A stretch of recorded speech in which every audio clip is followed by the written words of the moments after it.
काल आपण या ठिकाणी 79वा स्वातंत्र्य दिन साजरा केला आणि योगायोगानं काल 15 ऑगस्ट आणि त्याच दिवशी कृष्ण जन्माष्टमीचा दिवससुद्धा होता आणि आज गोकुळाष्टमी म्हणजे दहीहंडी, हा दहीहंडीचा दिवस आहे।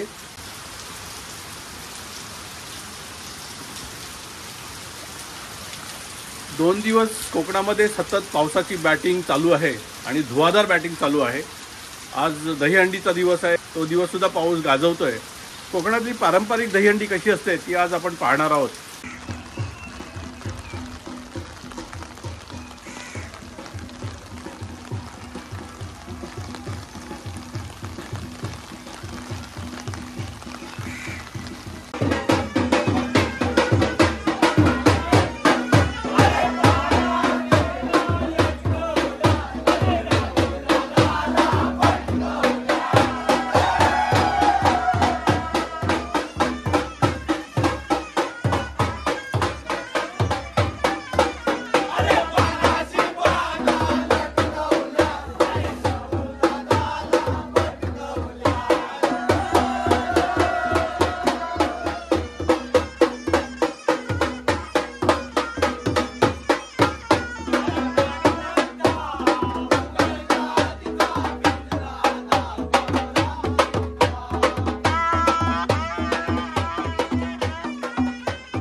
घेतला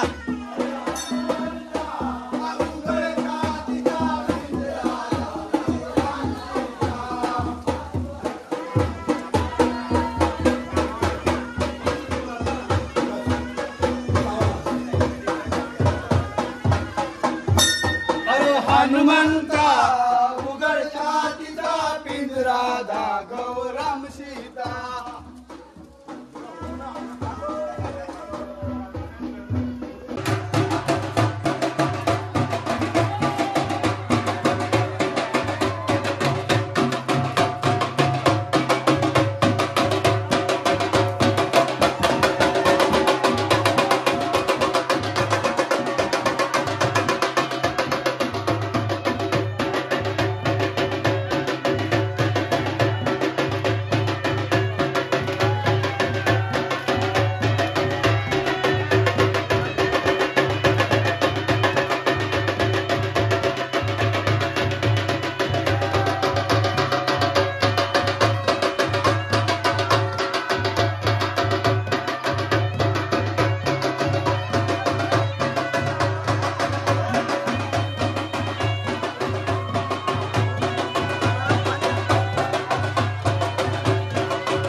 तर ही होती कोकणातली पारंपरिक दहीहंडी।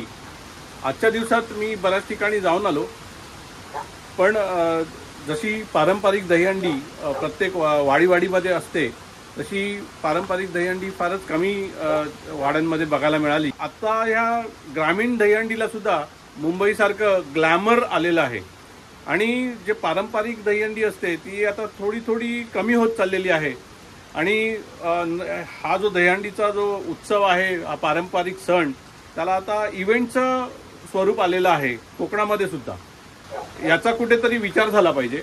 आधी कोकणामध्ये ज्या दहीहंडी असायच्या त्या दिवसभरामध्ये दहीहंडी लावायची आणि मग ती फोडून त्याचा आनंद साजरा करायचा, पण आता मुंबईप्रमाणेच या ठिकाणी सुद्धा म्हणजे ग्रामीण ठिकाणी सुद्धा जसं खेड आहे, मंडणगड आहे, दापोली आहे, इवन गोरेगाव, तर या ठिकाणी सुद्धा मी पाहिलं मोठे मोठे बॅनर लावलेले होते आणि स्पॉन्सरशिप वगैरे होती। बरेचसे करमणुकीचे कार्यक्रम सुद्धा होते अगदी मुंबईप्रमाणे. आणि संध्याकाळी 6चा टाईम होता, म्हणजे संध्याकाळी 6 ते 9चा टाईम दहीहंडी फोडण्यासाठी होता. तर याचा कुठेतरी विचार झाला पाहिजे. ग्रामीण ठिकाणीचं जी पारंपरिक दहीहंडी आहे तिचं स्वरूप हे पारंपरिकच राहिलं पाहिजे असं माझं मत आहे. तुम्हाला कसं वाटतं हे तुम्ही ठरवा. तर मित्रो, या व्हिडिओमध्ये इतकंच.